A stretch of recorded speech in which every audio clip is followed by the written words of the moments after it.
When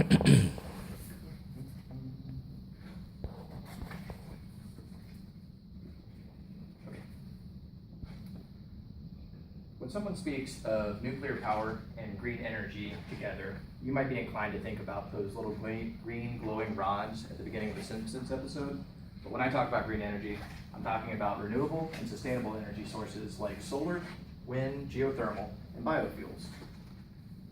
Environmentalists have long said nuclear power is not green, that it's harmful to the environment and it's harmful to people.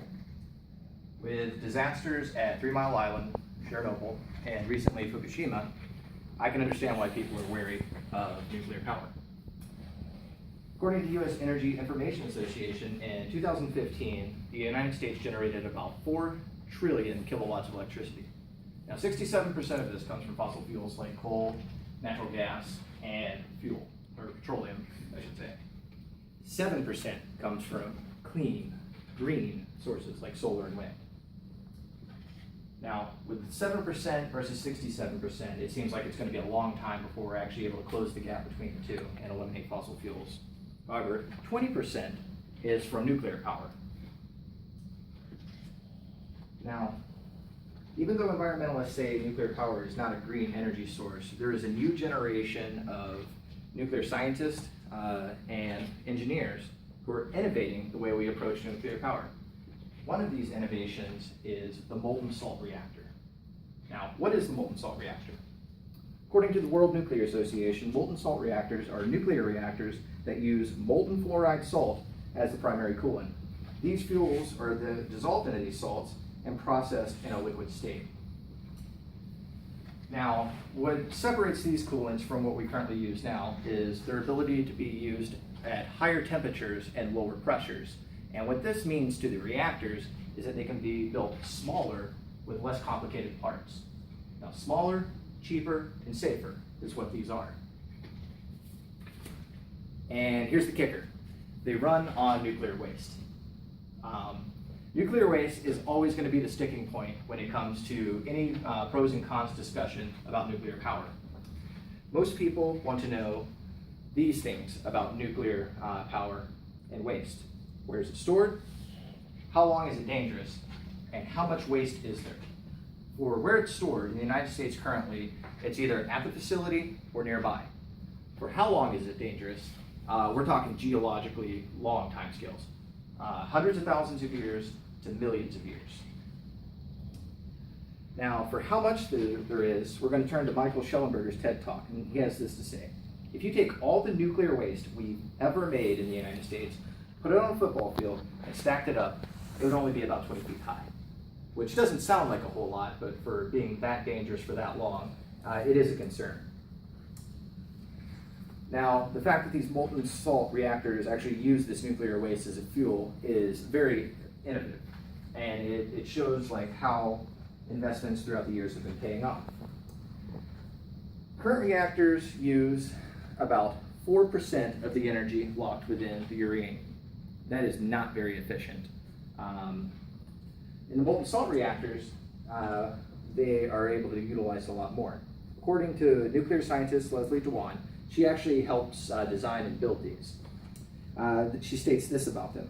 Instead of just using 4%, we can extract up to 96% of the energy that's left in it. She further states that the 270,000 metric tons of nuclear waste that exists worldwide, we can turn this into electricity to power the entire world for 72 years. So how are they able to do that? How are they able to go from the 4% in these little solid state nuclear pellets to 96% with this liquid? Well, they do it through like the way the reactors are designed.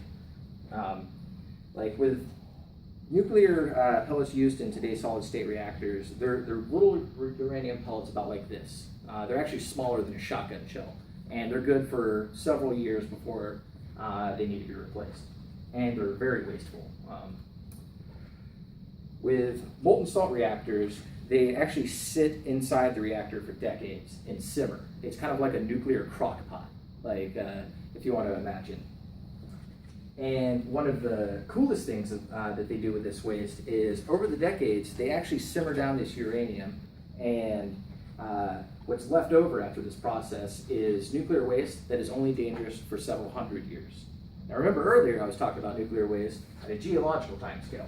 Now I'm talking about something that's younger than some countries. This is something we can build waste management facilities to last for right now. We have the technology and we can engineer for it. So this all sounds great, right? Nuclear energy that is safer, more efficient, produces less waste. Well, there is a catch. The first one of these reactors is not going to come online until around 2030. And it's probably not going to be in the United States. It's going to be in China. Because China is the world's leading innovator in this right now. They've been investing in this for decades. Environmental concerns and the public image of nuclear power in the United States has kind of depressed funding. And the government is starting to work on it.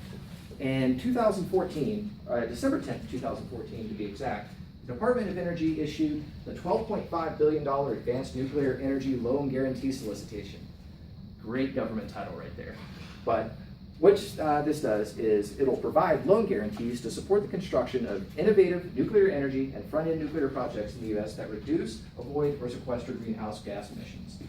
Now, it's funds like this from the government that are going to continue to push forward things like molten salt reactors and innovations. Recently, back in September actually, at the Paris Climate Talks, we finalized the Clean Power Plan, which will reduce carbon pollution from the power sector by 32% below 2005 levels by 2030. That sounds great, but our current levels of technology for wind, solar, geothermal, we're not going to be able to close the gap on fossil fuels. We just simply won't be able to do that. But if we continue investing in molten salt reactors and similar nuclear technologies, I think we'll not only be able to close that gap by 2030, we'll be able to surpass it. Now, a lot of this depends on educating the public about the benefits of nuclear innovations and where we're at currently in the safety. I'm going to leave you with this quote from 4 doctors. These are leading climate scientists and atmospheric scientists. This is Dr. Kerry Emanuel, Dr. Ken Caldera, Dr. James Hansen, and Dr. Tom Wigley. No energy system is without downsides. We ask only that energy system decisions be based on facts and not on emotions and bias that do not apply to 21st century nuclear technology. Thank you.